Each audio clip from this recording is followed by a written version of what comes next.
এই যে আল্লাহ রাব্বুল আলামিন বলছেন ওমান আ'রাদা আন যিকরি ফাইন্না লাহু মাঈশাতান যানকা, যে ব্যক্তি আমার জিকির থেকে বিমুখ রইল, আমার জিকির থেকে মুখ ফিরিয়ে নিল, ফাইন্না লাহু মাঈশাতান যানকা, তার জীবনটা হবে সংকীর্ণ। সংকীর্ণ মানে কি? অভাব অনটন, সন্তান সন্ততি নাই, এটা একটা সংকীর্ণতা। টাকা পয়সা নাই, ধন দৌলত নাই, খাইতে পারে না, আল্লাহ সন্তান দেন না, এটাও একটা সংকীর্ণতা। আর আরেকটা সংকীর্ণতা হলো আপনি বলবেন যে আরে নামাজ পড়ে না, রোজা রাখে না, সুদ খায়, ঘুষ খায়, সেই লোকটা তো শান্তিতে আছে, অনেক টাকা পয়সার মালিক, অনেক সন্তান সন্ততি আছে না, এটাকে প্রশস্ততা বলে না, এটার মধ্যে একটা সংকীর্ণতা আছে। আল্লাহ রাসূল সাল্লাল্লাহু আলাইহি ওয়াসাল্লাম বলছেন আল্লাহ যাকে ভালোবাসেন, আল্লাহ যার ভালো চান তাকে ধন সম্পদ কম দেন। এটা দুনিয়াতেও শান্তি, আখিরাতেও শান্তি। দুনিয়াতেও এটা টাকা পয়সার চিন্তা থাকে না, দুশ্চিন্তা থাকে না, আখিরাতেও তার হিসাব নিকাশ সহজ হবে। তো দুনিয়াতে যারই সম্পদ আছে তারই বিপদ আছে। যে মানুষের সম্পদ যত বেশি তার দুশ্চিন্তা তত বেশি। চাহে কোন দিক দিয়ে আমার লস হয়, কোন ব্যবসায় লস হয়, কোন দিক দিয়ে চুরি হয়ে যায়, কোন দিক দিয়ে লস খাই, কোন দিক দিয়ে আবার চাঁদাবাজেরা এসে আমার ধরে, কোন দিক দিয়ে আমার জমি দখল করে, কোন দিক দিয়ে ঘর বাড়ি দখল করে, কোন দিক দিয়ে আমার ব্যাংকের সম্পত্তি লুট হয়ে যায়, এই দুশ্চিন্তায় থাকে, ঘুমাইতে পারে না ঠিক মতো। আমরা তো মনে করি তার ধন সম্পদ আছে, সে অনেক সুখে আছে।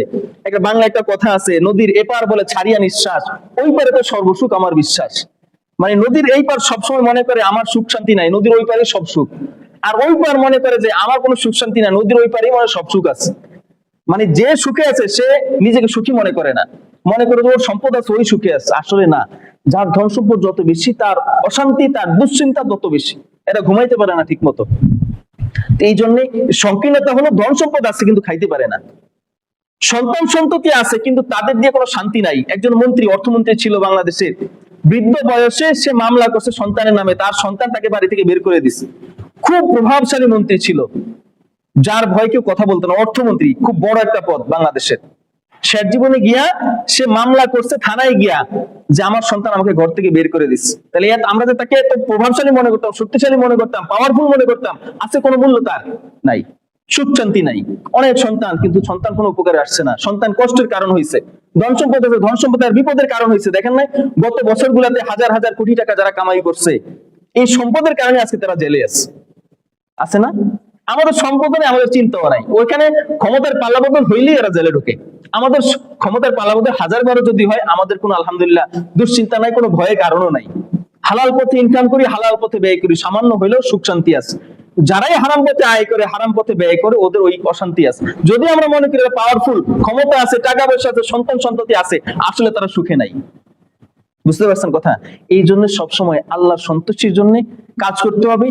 আর এটা প্রথম ধাপ হলো নামাজ পড়া। দয়া করে আপনারা সবাই যারা আসছেন আজকে যেভাবে জুমার নামাজে উপস্থিত হয়েছেন, বাকি নামাজগুলোতেও এই জুমার নামাজটা যেরকম ফরজ, ওগুলো কিন্তু নফল না। আপনি যদি মনে করেন শুধু জুমার দিনই নামাজ পড়তে হবে, বাকিগুলো নামাজ না, এগুলো পড়া লাগবে না, না পড়লেও হবে, এরকম ধারণা করলে ঈমান থাকবে না।